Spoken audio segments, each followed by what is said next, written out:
Bienvenidos a una nueva edición de Santiago Rural. Hoy trataremos los siguientes temas. Daniel Pavetti enumera los atributos de los sistemas silvopastoriles. Gustavo Dascaño se refiere a la nutrición de las vaquillonas en el primer servicio. Gustavo Nacimbene describe las estrategias para el control de la neumonía animal. Por último, Darío Colombato habla sobre las alternativas en el manejo de rodeos.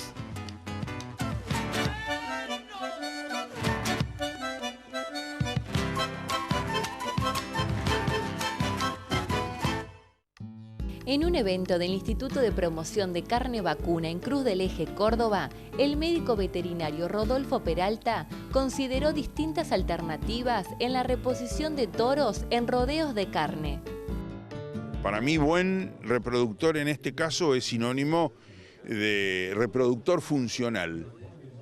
Toros, y lo mismo cabría decir con respecto a las vacas, si las hubiese aquí, pero bueno, las vacas son las que están en el campo, en los rodeos.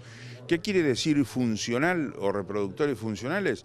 Son reproductores que son útiles a la empresa ganadera, o útiles al rodeo ganadero, o útiles al criador, dueño de las vacas, y que todos los años, o año por medio, lo que sea, incorpora toros a los rodeos, porque tiene que reponer los que ya tiene, y en ese caso hace referencia a algunos de los aspectos que no hay que olvidarse a la hora de incorporar los reproductores, inclusive si es posible tener pensado de antemano qué es lo que tiene que tener un reproductor para mejorarle a ese señor y para que le sea más rentable a ese señor su rodeo de cría.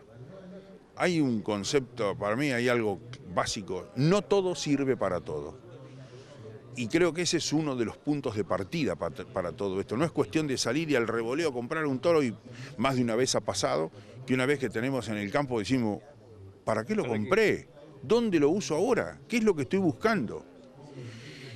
Y cuidado con el mejoramiento genético, porque el resultado de una buena maniobra y el placer de haber hecho una buena maniobra y de haber logrado animales realmente útiles y funcionales, fértiles, adaptados, todo lo que se necesita de un reproductor funcional, lo vemos a largo plazo. Pero de la misma manera, cuando la maniobra es mala e incorporamos lo que no debíamos incorporar, también lo vemos, y muchas veces ya en el corto plazo empezamos a verlo. ¿Y sabe qué? Es tarde. Ya es tarde, porque no es factible, no es fácil un rodeo de cría decir, uy, me equivoqué, estas terneras no me sirven, las vendo todas y las reemplazo. No, los números generalmente no permiten, son duros y no permiten ese tipo de maniobras. Por eso, el mejoramiento genético hay que pensarlo a largo plazo. Mire, estamos en el 2018. Hoy, teóricamente, en cualquier rodeo de cría, más de la mitad de las vacas que son las que se preñan y paren, las que tienen buen diente, que van quedando porque se preñan y tienen buen diente, son vacas que fueron gestadas 5, 6, 7 años atrás, 8 años atrás. Uno más de una vez pregunta, ¿qué toros usaste? Uno llega a un campo y dice, ¿qué toros? ¿Qué usaron hace 7, 8 años? ¡Oh! Dice, pucha, ¿sabés que no me acuerdo? Y eso, voy al ejemplo de nuevo que le decía recién. Si la maniobra fue buena, tenemos un buen grupo de vacas delante. Si la maniobra fue la equivocada, tenemos la vaca grande, con poca aptitud lechera, problemas de ubre, no se preñan, etc. Sobre todo, grande con el crecimiento excesivo y demás, ¿no? Pero eso es un poco digamos, a lo que uno apunta con el mensaje de hoy. El toro tiene básicamente dos funciones en el rodeo de cría. La primera de ellas es preñar muchas vacas. Muchas vacas. El rodeo de cría, para que sea exitoso el criador, necesita muchos terneros vivos, muchos terneros destetados. Remarco lo de vivos por los partos distóxicos. Entonces, la primera función del toro es la de preñar vacas. Eso es sinónimo de que el toro tiene que ser un atleta sexual. Muchas veces es más fácil decirlo que si a uno le tocara hacerlo, ¿no es cierto? Pero es así, tiene que ser un atleta sexual. ¿Qué necesita para eso? Básicamente dos cosas. Un buen par de testículos, bien puestos donde tienen que estar, con la calidad testicular suficiente, esto es circunferencia escrotal, consistencia, posición, forma, donde tienen que estar, y un buen par de patas y de manos para que el toro no tenga, y muy buenas pezuñas, los zapatos, y más en esta zona donde estamos hoy, que ahí está, las sierras están cerca, la piedra es dura. Un buen par de zapatos que en ningún momento comprometan al toro en su función de, ¿cuál? Buscar a la vaca en celo, servirla, 1, 2, 3, 4 veces, dejarla, buscar otra. Bueno, eso es ser atleta sexual. Eso es el ABC. La C en este caso podría ser que el toro se conozca su mérito genético, es decir, haya sido provenga de una cabaña donde se hace la evaluación genética, se sepa cómo es el toro para peso al nacer en términos de DEPS, cómo es para peso al destete. Esa es la C.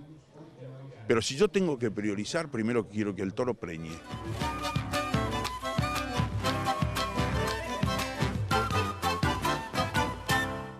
Daniel Pavetti del INTA habla de los dividendos económicos ecológicos de los sistemas silvopastoriles. Los sistemas silvopastoriles pertenecen a los sistemas agroforestales. Nosotros tenemos como objetivo fundamental que el productor sea capaz de generar dividendos a partir de esos sistemas sin una alteración pronunciada o significativa de los recursos. En el sistema silvopastoril los árboles tienen que estar a una distancia, a una densidad tal que permita un desarrollo aceptable de la forrajera para poder tener un alimento para los animales. Lo que hace la nueva tecnología del sistema silvopastoriles es generar un sistema integrado, y para eso hay un manejo específico para cada combinación de especie forestal y forrajera. Generamos todas las técnicas de manejo que hacen posible el manejo de la forrajera bajo árboles, con el mínimo nivel de iluminación posible como para que pueda producir. Y al mismo tiempo se puedan desarrollar los árboles de madera libre de nudos, es decir, madera clear o de alta calidad. Eso es lo que se busca en un sistema silvopastoril. A diferencia de por ahí en un sistema, ya sea para pasta celulósica o forestal puro. En segundo lugar, lo que hacemos, vamos a la interfase animal-forraje. Y ahí es en donde buscamos el perfeccionamiento de los sistemas de pastoreo. Hemos adaptado al sistema silvopastoril tanto el pastoreo rotativo tradicional como el pastoreo en franjas asignadas. Y también lo hemos hecho con la caña de azúcar, que es el principal recurso forrajero que se tiene en invierno, ¿no es cierto? También hemos generado un nuevo sistema de pastoreo que se llama Renopa, que quiere decir remanente no pastoreado. Es un sistema que permite sacar los animales del potrero A al potrero B sin que pierdan consumo. Y eso da mejoras en la producción de carne por eficiencia de pastoreo que andan alrededor del 37% con respecto a un pastoreo rotativo tradicional.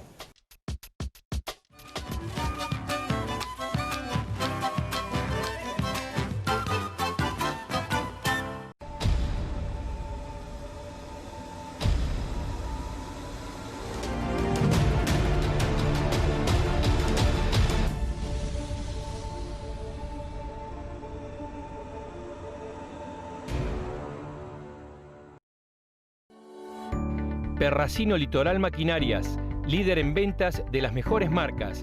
Hacer que sea Perracino Litoral Maquinarias y concrete el mejor negocio. ¿Pensás usar energía solar en tu campo o industria? Sansolar te asesora e instala para que puedas producir tu propia energía. Sistemas de bombeo de agua, parques y techos solares. Acordate, Sansolar te ayuda a ahorrar.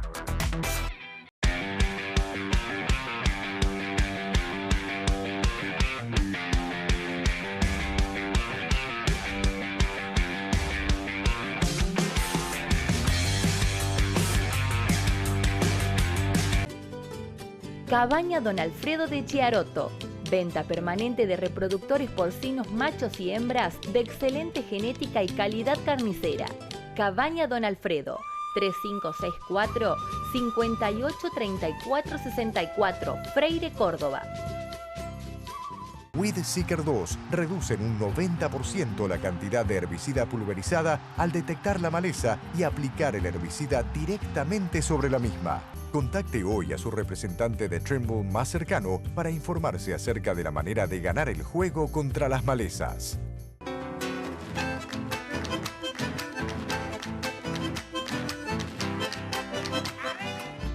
El médico veterinario Gustavo Dascaño informa acerca de la correcta nutrición de las vaquillonas de primer servicio en ganadería.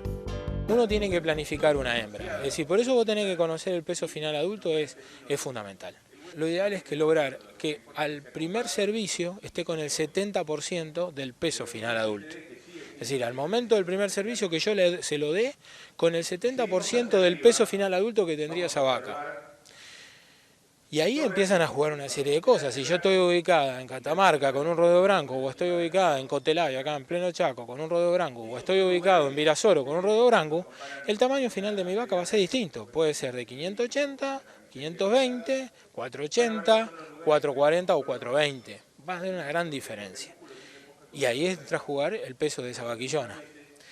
Cuanto más pesado sea, porque el ambiente tal vez me lo permite, porque tal vez tengo un canutillar en pleno sur del Chaco, por ejemplo en Cotelay, que siempre lo pongo, bueno, se lo puse varias veces como ejemplo, tengo un canutillar en un pasto, en un bañado y donde la mantengo sanitariamente apta, tal vez logre una vaca pesada. No tengo por qué tener una vaca liviana. El problema es que tengo que entender mi vaquillona cómo la voy a hacer. O la entoro con 3 años finalmente, o si la entoro antes, pero tengo que pensar que si la entoro antes yo tengo que llegar al peso final adulto. Porque si no resiento el desarrollo del animal y su vida posterior. Y después cuando la resentí, nunca más va a volver a ser vaca. Aparte tenemos que tener en cuenta, cuando la vaquillona entra en proceso de servicio, la capacidad de crecimiento empieza a disminuir porque empieza a producir un proceso que es anatómico, empiezan a solidificarse los cartílagos de crecimiento, propio con el servicio. Entonces, yo tengo que tener ese cuidado, porque si le faltan muchos kilos y me empieza ya a solidificar los cartílagos de crecimiento, yo nunca la voy a dejar crecer. Nosotros estamos en un lugar ahora donde la clave es la evolución y el crecimiento genético, y tenemos como país mucha genética y estamos invirtiendo en mucha dinero en genética. Aparte de invertirlo, tenemos y una genética muy interesante para competir en muchos lugares. La pregunta es, a ver, el progreso genético de una cabaña o de un campo de cría, ¿de dónde lo saco? El progreso genético se saca de la hembra, de la vaquillona, porque justamente es la vaquillona donde yo a la ternera que yo tengo por primera vez, que la voy a cubrir por primera vez, la que yo le puse el mejor toro, por inseminación o por lo que hice. Obviamente que la hija de la vaquillona, esa, está con mayor caudal genético que una vaca que está por quinto parto. Y seguramente le voy a poner un toro mejorador. El problema es que yo nunca termino seleccionando y guardando a esa ternera. Entonces estoy en un cuello de botella y en una disyuntiva que no tiene sentido. ¿Por qué? Porque no termino guardando la hija de la vaquillona. ¿Pero por qué no la termino guardando? Porque es hija de vaquillona y es livianita. Y tiene bajo peso. Entonces, la genética voy pensando. Pero lo que pasa es que el progreso genético en un campo sale de la vaquillona, de la hembra, año tras año. Entonces, no lo termino poniendo ahí. Entonces, ¿qué tengo que hacer? ¿Por qué? ¿Pero por qué? Porque estoy partiendo de una vaquillona de la madre, tal vez a la cual le pongo la nueva carga genética, la estoy trabajando a partir de una hembra en la cual tal vez llego a los 18 meses en buen peso, pero después me olvido. Y no me acuerdo que todavía tengo que ponerle 120 kilos más como mínimo cualquiera de todas ellas. Y 120 kilos de desarrollo, no de grasa. Y ahí empieza el problema. Que me olvido de esa parte, que esa vaquillona tiene que seguir creciendo para que después sea buena madre, pero buena madre para que me dé ese ternero más pesado, para que yo tenga que incurrir en menos costos, pero por el otro lado, para que me permita hacer el progreso genético, para que yo pueda guardar los hijos de ella, que es lo más importante, porque si no, no guardo los hijos de ella. Por eso es importante recriar bien las hembras, y yo creo que la inversión hoy en día en costo de término, es decir, los sistemas, a ver, las recrías a campos generales tradicionales obviamente no le ponen un peso a la hembra, o le ponen a lo sumo 200, 300 pesos en suplementación mineral en toda su vida. Los sistemas un poquito mejorados hoy en día, que ya no trabajan dentro de lo tradicional, que es un sistema convencional, sí, donde hay un destete precoz, donde hay una suplementación mineral y donde tal vez hay una suplementación durante el primer invierno, están gastando alrededor de 1.000 pesos, 1.500 pesos para hacer una hembra. Hoy en día, para lograr una buena hembra con un peso a los 2 años, es decir, a los 2 años con 4,20, ya casi con un peso en desarrollo del que podría tener la mayoría, una buena parte de los planteles de vacas, hay que estar pensando en unos 3.000 pesos, más o menos, de inversión para poder tenerla. Y en cabañas, donde estás buscando un poco más, es decir, llegar a los 2 años tal vez, o a los 18 meses, vamos a hablar de 18 meses, con 3,80 quizá, ya estás hablando casi de 4.000 pesos. Por lo menos que tenés que invertirle en comida, ¿no? Bien invertida, aprovechando el forraje, pero para tener una buena hembra.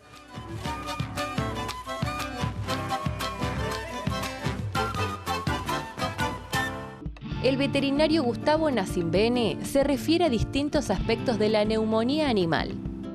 La neumonía en los bovinos es un componente del complejo respiratorio bovino. Está compuesto por muchos antígenos, de los cuales algunos son virales y otros son bacterianos. En general, los virales, los virus, son los que abren paso a las bacterias, que son las que terminan generando la patología final. Es una afección del pulmón que en general se da con lesiones de necrosis y hepatización del pulmón, con fibrosis y pérdida de funcionalidad pulmonar. Por ende, los animales pierden capacidad respiratoria, tienen fiebre, tienen mucho dolor, disminuyen el crecimiento y el consumo. Por ende, es una patología que se da muy frecuentemente en lo que es producciones intensivas.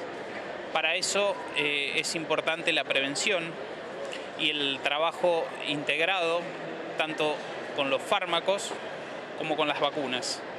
Es fundamental que tomemos conciencia de las pérdidas que puede producir una neumonía en los rodeos. Por eso hay que anticiparse a la aparición de las mismas, haciendo vacunaciones preventivas, profilácticas, y cuando tenemos instalados el problema, hacer tratamientos con antibióticos del tipo de las tilmicosinas para combatir esas bacterias que están actuando y que están lesionando ese pulmón, que pueden causar la muerte y pérdidas productivas. La neumonía es tratable. En general remiten con bastante bien con los antibióticos, con las tilmicosinas, y si a eso le sumamos un antiinflamatorio en el tratamiento, como es la meglumina de flunixin, podemos mejorar la llegada del antibiótico y recuperar mucho más rápido el estado del animal. Porque un animal con fiebre, un animal deshidratado, no tiene la misma respuesta y llegada a los antibióticos. Por ende, la meglumina de flunixin, que otra de las funciones que cumple es secuestrar toxinas, que es un antiinflamatorio no esteroide, nos mejora bastante la respuesta de ese animal a la terapia antibiótica. Este tipo de antibióticos se hace una sola aplicación, ya que tienen entre 14 y 20 días de acción por el mecanismo de acción que tienen, ya que se incorporan los macrófagos, que son las células de defensa, y esos macrófagos, cuando llegan al sitio de lesión, al sitio neumónico, se liberan junto con sus enzimas, se libera el antibiótico y actúa. ¿Por qué dura tanto tiempo una tilmicosina? Porque dura lo que dura vivo un macrófago, o sea, su vida media. Por ende, es un antibiótico que con una sola aplicación podemos cubrir un periodo muy amplio de protección.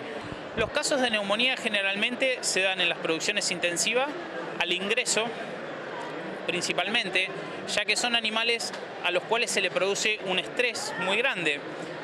Deshidratación, viajes largos, adversidad climática, cambio de ambiente, cambio de alimentación, por lo cual esos animales tienen una mayor predisposición a padecer neumonías. No descarto que puedan aparecer casos aislados en los animales que ya están en producción plena, por lo cual hay que estar atentos y alertas, y la gente que recorre y que trabaja en los establecimientos debe estar entrenada para eso. Hay que, al ver un animal con la cabeza baja, las manos abiertas, una respiración dificultosa, poderlo tratar.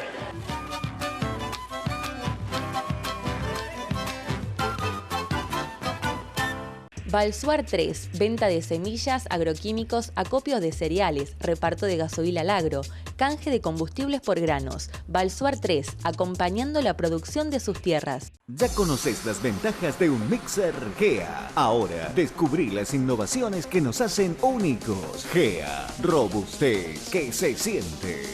El campo lo sabe, y vos también. Cada vez hay más razones para hacer lo que hacemos. Cada vez hay más New Holland.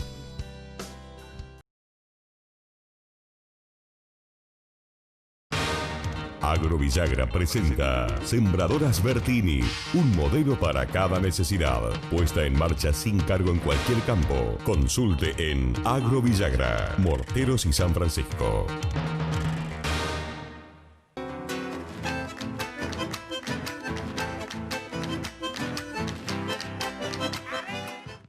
Distintas estrategias y tecnologías en el manejo de la ganadería del NOA es el tema que trata el ingeniero agrónomo Darío Colombato.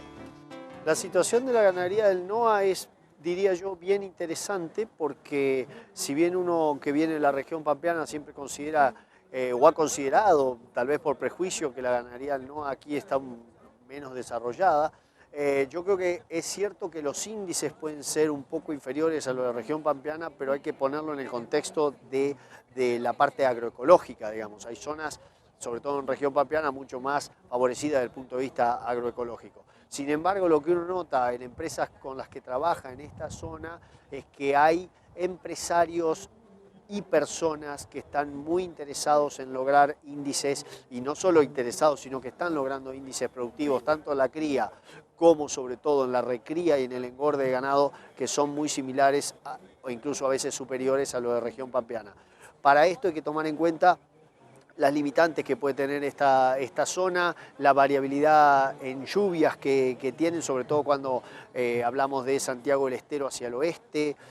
Probablemente si nos posicionamos como hoy en Tucumán o en algunas regiones de Salta, tenemos un clima que, si bien es variable, termina siendo menos variable por la aparición del monzón, digamos que lluvias de primavera-verano versus una sequía en otoño-invierno, y para eso los empresarios le han encontrado la vuelta al tema de reservas forrajeras y al tema de los encierres a corral para paliar los momentos de sequía y no tener animales muy livianos que de alguna manera tengan ganancias muy bajas en esa época de sequía.